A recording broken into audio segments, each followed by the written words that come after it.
Hello, ಎಲ್ಲರಿಗೂ ಶುಭವಾಗಲಿ. Good morning, ಶುಭೋದಯ. ಇವತ್ತು ತಾರೀಕು 2 ಮೇ 2026. ಈಗ ನಿಮಗೆ ಬೃಹಸ್ಪತಿಯ transit on June 2nd, 2026 morning 1:01 AM ಬ್ಯಾಂಗ್ಳೂರಲ್ಲಿ. ಈಗ ನೋಡಿ,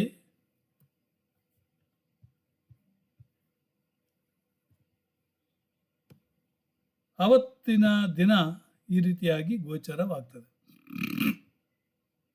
ಗುರುವಿನ ಪಂಚಮ ದೃಷ್ಟಿ ವೃಶ್ಚಿಕದ ಮೇಲೆ, ಗುರುವಿನ ನೇರ ದೃಷ್ಟಿ ಎಲ್ಲೇ ಮಕರ ರಾಶಿಯ ಮೇಲೆ, ಗುರುವಿನ 9ನೇ ದೃಷ್ಟಿ ಶನಿಯ ಮೇಲೆ ಬೀಳುತ್ತದೆ. ಗುರು ಕರ್ಕದಲ್ಲಿ ಉಚ್ಚ, ಅಂದರೆ ಈತನು ಪುನರಸು 4ನೇ ಪಾದದವರಿಗೆ ಒಳ್ಳೆಯ ಉಚ್ಚ ಫಲವನ್ನು ಕೊಡ್ತಾನೆ. ನೋಡಿ, ಅಲ್ಲಿ ಕಟಕ ರಾಶಿಯಲ್ಲಿ 3 ನಕ್ಷತ್ರಗಳಿವೆ. ಪುನರಸು 1, ಪುಷ್ಯ 4 ಪಾದಗಳು ಹಾಗೂ ಆಶ್ಲೇಷ 4 ಪಾದಗಳು. ಈ ಪುನರಸು ಮತ್ತು ಪುಷ್ಯದವರೆಗೆ ಯಾವ ರೀತಿಯ ತೊಂದರೆ ಇಲ್ಲ. ಗುರುಪುಷ್ಯ ಸಮಾಗಮ ಅಂತೇಳಿ ಭಾಳ ಒಳ್ಳೆಯ ದಿವಸ ಇದೆ. ಓಕೆ, ಅದು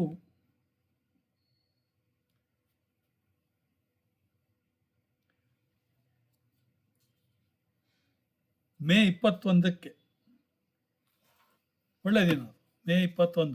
ಓಕೆ, ಆದರೆ ನೀವು ತಿಳ್ಕೊತೀರಾ ಎಲ್ಲ ಒಳ್ಳೆಯದು ಅಂತೇಳಿ. ಗುರು ಉಚ್ಚ ಆದ್ದರಿಂದ ಎಲ್ಲ ರಾಶಿಯರಿಗೂ ಒಳ್ಳೆಯದು.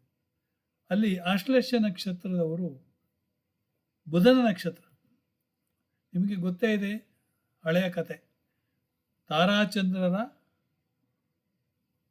ಒಂದು ಪ್ರೀತಿಯ ಸಮಾಗಮದಲ್ಲಿ ಹುಟ್ಟಿದಂಥ ಮಗುವೇ ಬುಧ. ಅದಕ್ಕೆ ಕೆಲವು ಬಾರಿ ಬುಧನಿಗೂ ಒಂದು ರೀತಿಯಲ್ಲಿ ಡ್ಯೂಯಲ್ ತಂದೆ ಯೋಗವೂ ಇರ್ತದೆ. ಬುಧನು ಡ್ಯೂಯಲ್ ರಾಶಿ. ಓಕೆ, ಸೊ ಪುಷ್ಯಾಮೃತ ಯೋಗ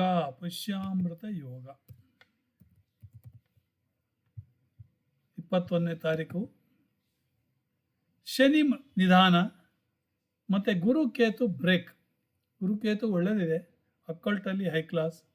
ಯಾಕಂದರೆ ಜ್ಯೋತಿಷ್ಯಗಾರರಿಗೆ ಇಂಟ್ಯೂಷನ್ ಒಳ್ಳೇದು ಬರ್ತದೆ. ಓಕೆ, ಸೊ ಆಶ್ಲೇಷ ನಕ್ಷತ್ರಕ್ಕೆ ಒಳ್ಳೆಯ ಫಲ ಬರುವುದಿಲ್ಲ. ಗುರು ಉಚ್ಚವಾದರೂ ಕೂಡ ಒಳ್ಳೆಯ ಫಲ ನೀವು ಎಣಿಸ್ಲಿಕ್ಕಿಲ್ಲ. ಆದರೆ ನೋಡಿ, ಗುರುವಿಗೆ ಯಾವ ರೀತಿಯ ಒಂದು ವೈರತ್ವ ಇರುವುದಿಲ್ಲ. ಹಾಗಿದ್ದರೆ ಗುರು ಉಚ್ಚ ರಾಶಿಯಲ್ಲಿರುವಂಥ ಚಂದ್ರ ವೃಷಭಕ್ಕೆ ತೊಂದರೆ ಮಾಡಬೇಕಿತ್ತಲ್ಲ. ತೊಂದರೆ ಕೊಡುವಂಥ ಅವನಲ್ಲ. ನೋಡಿ, ಕಟಕ ರಾಶಿ ಶುದ್ಧ ನೀರಿನ ರಾಶಿ. ಚಂದ್ರ ಅಲ್ಲಿ ಉಚ್ಚನಾಗಿದ್ದಾನೆ, ಗುರು ಅಲ್ಲಿ ಬಂದಿದ್ದಾನೆ.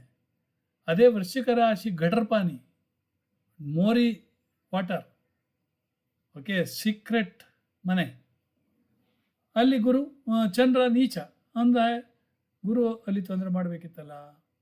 ಅದೇ ಮೀನರಾಶಿಯಲ್ಲಿ ನೋಡಿ, ಅದು ಉಪ್ಪಿನ ನೀರು, ಸಮುದ್ರ ಸಾಗರದ ನೀರು, ಇಂಡಿಯನ್ ಓಷನ್ ಅಥವಾ ಅರಬ್ಬಿ ಸಮುದ್ರ, ಅದರ ನೀರು. ಶುದ್ಧ ನೀರು ಕಟಕ ರಾಶಿ,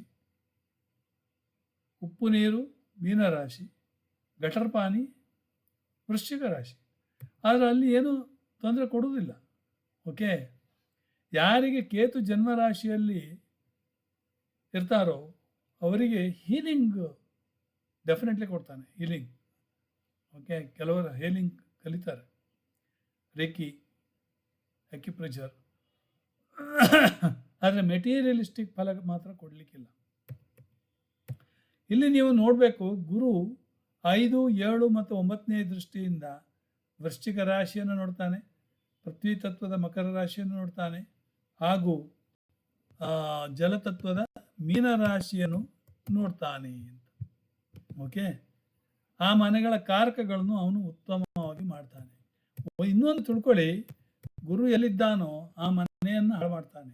ಅವನು ಎಷ್ಟೇ ಉಚ್ಚನಾಗಿದ್ದರೂ ಕೂಡ ಆ ಮನೆ ಕಾರಕತ್ವ ಹಾಳು ಮಾಡ್ತಾನೆ. ಅದೇ ನೋಡುವ ಮನೆಗಳನ್ನು ಒಳ್ಳೇದು ಮಾಡ್ತಾನೆ. ಒಂದು ರೀತಿಯಲ್ಲಿ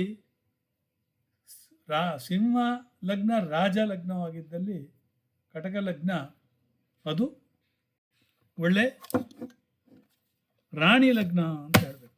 ಓಕೆ, ಕಟಕ ಲಗ್ನ ಒಳ್ಳೆ ರಾಣಿ ಲಗ್ನ.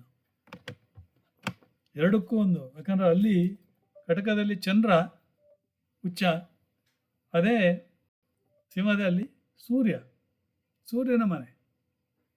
ಇನ್ನು ಧನುರ್ ಲಗ್ನವು ಗುರುವಿನ ಮೂಲ ತ್ರಿಕೋಣ ಅಂತ ಕರಿತೇವೆ. ಆದ್ದರಿಂದ ಯಾರಾದರೂ ಧನುರ್ ಲಗ್ನದವರಿದ್ದರೆ ನೀವು ಹಾಕಿಕೊಂಡ ಯಾವುದು ಎಲ್ಲೋ ಸಫೈರ್ ಅದನ್ನು ತೆಗೆದಿಟ್ಟುಬಿಡಿ. ಯಾಕೆ? ಅದು ಅಷ್ಟಮದಲ್ಲಿ ಗುರು ಬಂದ ಹಾಗೆ. ಕೆಲವರಿಗೆ ಗೊತ್ತಿಲ್ಲ, ಸ್ಟೋನ್ ಎಲ್ಲ ದಿವಸ ಹಾಕ್ಕೊಂಡಿರ್ತಾರೆ, ಅದನ್ನು ಹಾಕ್ಕೊಳ್ಬೇಡಿ.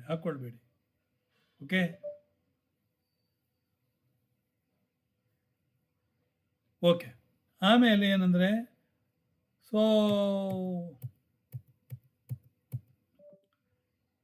ಕಟಕ ಲಗ್ನದವರು ಯಾವಾಗಲೂ ಒಂದು ರೀತಿಯಲ್ಲಿ ಅತಿ ಸ್ನೇಹಿತರು ಇರುವಂಥ ಲಗ್ನ, ಶುದ್ಧ ಮನುಷ್ಯರು ಅಂತೇಳಿ, ತುಂಬ ಸಹಾಯವನ್ನು ಮಾಡುವವರು, ಬೇಕಂತೆ ಮುನ್ನುಗ್ತಾರೆ. ಓಕೆ, ಭಾಳ ಎಮೋಷನಲ್ ವ್ಯಕ್ತಿ ಕೂಡ. ನಾನು ನೋಡಿದ್ದೀನಿ ಸುಮಾರು ಜನ, ಇವನ್ ಕಟಕ ರಾಶಿಯವರು ಅದೇ ಥರ. ಗುರು ಮತ್ತು 6 ಮತ್ತು 9ನೇ ಮನೆಗಳ ಅಧಿಪತಿ ತಿಳ್ಕೊಳ್ಳಿ. ಈಗ 6ನೇ ಮನೆ ಅಧಿಪತಿ 5ನೇ ಮನೆಗೆ ದೃಷ್ಟಿಯನ್ನು ಇಟ್ಟಿದ್ದಾನೆ. ಓಕೆ, ದೇಹದ ಫ್ಯಾಟ್ ಹೆಚ್ಚಾಗ್ತದೆ. ಯಾಕೆ? ಲಗ್ನದಲ್ಲಿ ಗುರು ಇದ್ದರಿಂದ. ಕಫ ತತ್ವದಿಂದ ನೀವು ತಿಂದು ಸಿಕ್ಕಾಪಟ್ಟೆ ತಿಂತೀರಾ, ಅದಕ್ಕೆ ದಪ್ಪ ಆಗ್ತೀರಾ ಅಂತೇಳಿ ತಿಳ್ಕೊಬೇಡಿ. ಓಕೆ, ಅಲ್ಲಿ ಮತ್ತೆ ಸಣ್ಣ ದೇಹದಲ್ಲಿ ಜ್ವರವೋ ಇಲ್ಲ ಬೇರೆ ರೀತಿಯ ಹೆಲ್ತ್ ತೊಂದರೆಗಳು ಅಲ್ಲಿ ಬರಬಹುದು. ಬ್ಯಾಕ್ ಪೈನ್ ಇದ್ದರೆ, ಲಿವರ್ ತೊಂದರೆಗಳಿದ್ದರೆ, ಕ್ಯಾನ್ಸರ್ ಇತ್ಯಾದಿಗಳು ರೋಗಗಳಿದ್ದರೆ ಸ್ವಲ್ಪ ಚೆನ್ನಾಗಿ ನೋಡಿಕೊಳ್ಳಿ. ಯಾಕೆಂದರೆ ಫ್ಯಾಟಿ ಲಿವರ್ ಪ್ರಾಬ್ಲಮ್ಸ್ ಬರ್ತದೆ, ಗುರು ಅಲ್ವೋ. ಓಕೆ, ಇನ್ನು ಭಾಗ್ಯಾಧಿಪತಿಯಾದ ಗುರು ನಿಮ್ಮ ಲಗ್ನದಲ್ಲಿ ಬಂದಿರೋ ಕಾರಣ ಒಂದು ಎಲ್ಲ ರೀತಿಯಲ್ಲಿ ನಿಮಗೆ ಸಕ್ಸಸ್, ತಂದೆಯಿಂದ ನಿಮಗೆ ಸಹಾಯ ಸಿಗ್ತದೆ. ಓಕೆ, ಹೈಯರ್ ವಿದ್ಯಾಭ್ಯಾಸ ಮಾಡ್ಬೋದು. ಅದೆಲ್ಲಾದರೂ ಮುಂಚೆ ಅನ್ಸಕ್ಸಸ್ ಆಗಿದ್ರೆ ಈಗ ಸಕ್ಸಸ್ ಗತಿಯಲ್ಲಿ ಸಾಗ್ತದೆ. ಆದ್ದರಿಂದ ಗುರು ಲಗ್ನದಲ್ಲಿ ಇದ್ದು ಉಚ್ಚನಾದರೂ ಕೂಡ ಇದ್ದ ಮನೆ ಹಾಳು ಮಾಡ್ತಾನೆ ಅಂತ ನಾನು ಮೊದಲೇ ಹೇಳಿದ್ದೇನೆ. ಓಕೆ, ಇನ್ನು ಜೂನ್ 2ರಿಂದ ಜುಲೈ ತಿಂಗಳು ಅದೆಲ್ಲ ಒಳ್ಳೆ ರೀತಿಯಲ್ಲಿ ಕೆಲಸ ಮಾಡ್ತದೆ, ಏನು ತೊಂದರೆ ಇಲ್ಲ. ಓಕೆ, ಫಸ್ಟ್ ಆಫ್ ಆಲ್ ನೋಡಿ, ಕಟಕ ಲಗ್ನದವರಿಗೆ ಭೂಮಿ ಯೋಗ ತೋರಿಸುತ್ತೆ. ಯಾಕಂದರೆ ಅಲ್ಲಿ ಕಟಕ ಲಗ್ನ 4ನೇ ಮನೆ ಯಾವುದು? ಗಡ, ಸಿಂಹ, ಕನ್ಯಾ, ತುಲ. ಓಕೆ, ತುಲಾ ರಾಶಿ 4ನೇ ಮನೆ. ತಂದೆ ವಿಚಾರದಲ್ಲಿ ಶುಭ. ಅಲ್ಲಿ ತಂದೆ ವಿಚಾರದಲ್ಲಿ ಏನಾಗ್ತದೆ ನಿಮಗೆ ಅಂದರೆ,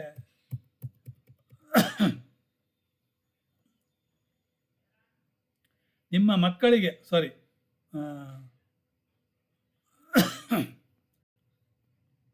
5ನೇ ಮನೆ ಅಧಿಪತಿ 5ನೇ ಮನೆ ದೃಷ್ಟಿ ಇರೋದ್ರಿಂದ ನಿಮ್ಮ ಮಕ್ಕಳಿಗೆ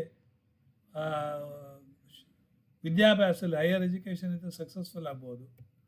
5ನೇ ಮನೆ ಪೂರ್ವ ಪುಣ್ಯ ಸ್ಥಾನ. ಓಕೆ, ಆಮೇಲೆ ನಿಮ್ಮ ಹೆಂಡತಿ ಕಡೆಯಿಂದ ಹಣ ಬರಲು ಸಾಧ್ಯತೆ ಇದೆ. ಯಾಕಂದರೆ 7ನೇ ಮನೆ ಮೇಲೆ ದೃಷ್ಟಿ ಇದೆ. ಆಮೇಲೆ ಪಾರ್ಟ್ನರ್ಶಿಪ್ ನಿಮಗೇನಾದ್ರು ಇದ್ದರೂ ಅದು ಒಳ್ಳೆಯದಾಗ್ತದೆ.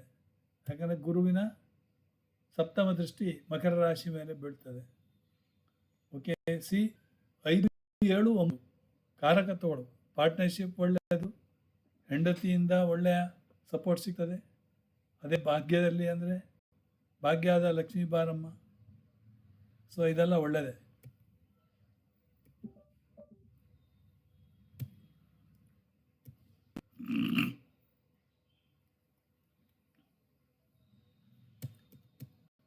ಆಮೇಲೆ ಸಿಂಹಲಗ್ನಕ್ಕೆ ಬಂದರೆ, ಸಿಂಹಲಗ್ನ ಒಂದು ರೀತಿಯಲ್ಲಿ ರಾಜಲಗ್ನ.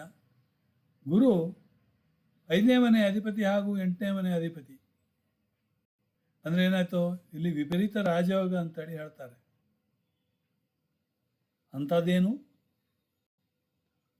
ಕಾಣಿಸೋದಿಲ್ಲ, ಆಯಿತಾ. ಆದರೆ ಒಂದಂತೂ ಸತ್ಯ, ಸಿಂಹಲಗ್ನದವರಿಗೆ 12ನೇ ಮನೆ ಗುರು.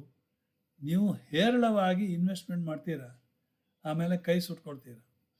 ಓಕೆ. 12ನೇ ಮನೆ ಆಸ್ಪತ್ರೆ ಮನೆ, 12ನೇ ಮನೆ ನಿದ್ರೆ ಮನೆ, 12ನೇ ಮನೆ ನಿಮಗೆ ಫಾರಿನ್ ಸೆಟ್ಲ್ಮೆಂಟ್ ಮನೆ. ಸೊ ಇದೆಲ್ಲ ನಿಮಗೆ ಒಂದು ರೀತಿಯಲ್ಲಿ ಒಳ್ಳೆಯದಾಗ್ತದೆ 12ನೇ ಮನೆಯಲ್ಲಿ ಗುರು. ಓಕೆ. ಅದೇ ರೀತಿ ಸಿಂಹಲಗ್ನಕ್ಕೆ 4ನೇ ಮನೆ ಮೇಲೆ ದೃಷ್ಟಿ ಇದೆ. ಅದನ್ನು ಸೊ ನೀವು ಆ 4ನೇ ಮನೆ ದೃಷ್ಟಿ ಒಂದು ರೀತಿಯಲ್ಲಿ ಪ್ರಾಪರ್ಟಿಯಿಂದ ನಿಮಗೆ ಲಾಭ ಸಿಗ್ತದೆ, ಮೋಸ್ಟ್ಲಿ ಮಾರಿದರೆ ಸಿಗ್ತದೆ. 6ನೇ ಮನೆ ಮೇಲೆ ದೃಷ್ಟಿ, ಸೊ ಸಾಲ ಗೀಲ ಎಲ್ಲ 6ನೇ ಮನೆ, ಋಣ ರೋಗ ರಿಪು ಅಂತೇಳಿ, ಆಯಿತಾ. ಸೊ ಅದಕ್ಕೂ ಸಾಧ್ಯತೆ ಇದೆ. ಆಮೇಲೆ ಸಿಂಹಲಗ್ನಕ್ಕೆ 8ನೇ ಮನೆ. 8ನೇ ಮನೆ ಅಂದರೆ ನಿಮಗೆ ಅಡೆತಡೆಗಳು ಅಂತ, ಗುರುವಿನ ದೃಷ್ಟಿ ಇದೆ, ಅದರಿಂದ ಅಡೆತಡೆಗಳಿದ್ದು ಸ್ವಲ್ಪ ಕಡಿಮೆ ಆಗ್ತದೆ ಅಂತ ಹೇಳಬೇಕು. ಓಕೆ. ಸೊ ಇನ್ನು ತುಲಾ ಲಗ್ನದವರಿಗೆ ಏನು ಆಗ್ತದೆ ಅಂತ ನೋಡಿದರೆ, ತುಲಾ ಲಗ್ನಕ್ಕೆ 2ನೇ ಮನೆ ಮೇಲೆ ಅಂದರೆ ಸಂಸಾರದ ಮೇಲೆ ಗುರುವಿನ ದೃಷ್ಟಿ, ಸಂಸಾರ ಜೊತೆಯಲ್ಲಿ ಒಳ್ಳೆಯ ರೀತಿಯ ಸಂಬಂಧ ಬೆಳೀತದೆ. ಆಮೇಲೆ 3ನೇ ಮನೆ ಸಿಬ್ಲಿಂಗ್ಸ್ ಜೊತೆಗೆ, ಆಮೇಲೆ ಪಂಚಮ ಮೇಲೆ ಶನಿ ಅಲ್ಲಿರೋದ್ರಿಂದ ನಿಧಾನವಾದರೂ ಕೂಡ ಗುರುವಿನ ದೃಷ್ಟಿ ಇದೆ. ಆದ್ದರಿಂದ ತುಲಾ ಲಗ್ನದವರಿಗೆ 6ನೇ ಮನೆ. ಸೊ 6ನೇ ಮನೆಯಲ್ಲಿ ಯಾವುದೇ ರೀತಿಯ ರೋಗ ಗೀಗ ರುಜಿನಗಳು ಬರುತ್ತೆ, ಅದೆಲ್ಲ ಹೊರಟೋಗ್ತದೆ. ಓಕೆ. ಸೊ ನಿಮಗೆ ಮದುವೆ ಇನ್ನೊಂದು ಹೇಳ್ತೇನೆ, ಕನ್ಯಾ ಲಗ್ನದಲ್ಲಿ ಇದ್ದರೆ ಕನ್ಯಾ ಲಗ್ನಕ್ಕೆ ಮದುವೆ ಯೋಗ ಚಾನ್ಸ್ ಇದೆ. ಓಕೆ. ಅಫ್ಕೋರ್ಸ್ ಗುರುಬಲ ಬೇಕು, ರಾಶಿ ಯಾವುದು ಅಂತ ನೋಡಬೇಕು. ಗುರು ರಾಶಿಯಿಂದ 2, 5, 7, 9, 11ನೇ ಮನೆಯಲ್ಲಿದ್ದರೆ ಗುರುಬಲ ಇರುತ್ತೆ ಅಂತ. ಅದೇ ಕನ್ಯಾ ರಾಶಿಯವರಿಗೆ ಗುರುಬಲ ಬರಬೇಕಾದ್ರೆ ಗುರು ಸಿಂಹಕ್ಕೆ ಹೋಗಬೇಕು, ತಿಳ್ಕೊಳ್ಳಿ. ಇದು ನೀವು ಕನ್ಯಾ ಲಗ್ನದವರಿಗೆ 4ನೇ ಮನೆ ಬರ್ತದೆ, ಗುರುವಿನ ದೃಷ್ಟಿ 4ನೇ ಮನೆ ಮೇಲೆ, ಹಾಗೆ 5ನೇ ಮನೆ ಮೇಲೆ, ಹಾಗೆ 7ನೇ ಮನೆ ಮೇಲೆ. ಓಕೆ. ಸೊ ಈ ರೀತಿ ನೀವು ಮನೆಗಳನ್ನು ಕರೆಕ್ಟಾಗಿ ಸ್ಟಡಿ ಮಾಡಿದರೆ ನಿಮಗೆ ಎಕ್ಸ್ಪ್ಲನೇಷನ್ ಕೊಡಲಿಕ್ಕೆ ಸುಲಭ. ಇಷ್ಟನ್ನು ಹೇಳಿ ಇಲ್ಲಿಗೆ ಮುಗಿಸ್ತೇನೆ. ಹೇಳಿದವ ಡಾಕ್ಟರ್ ಪಾರಂಪಳ್ಳಿ ಸುರೇಂದ್ರ ಉಪಾಧ್ಯಾಯ.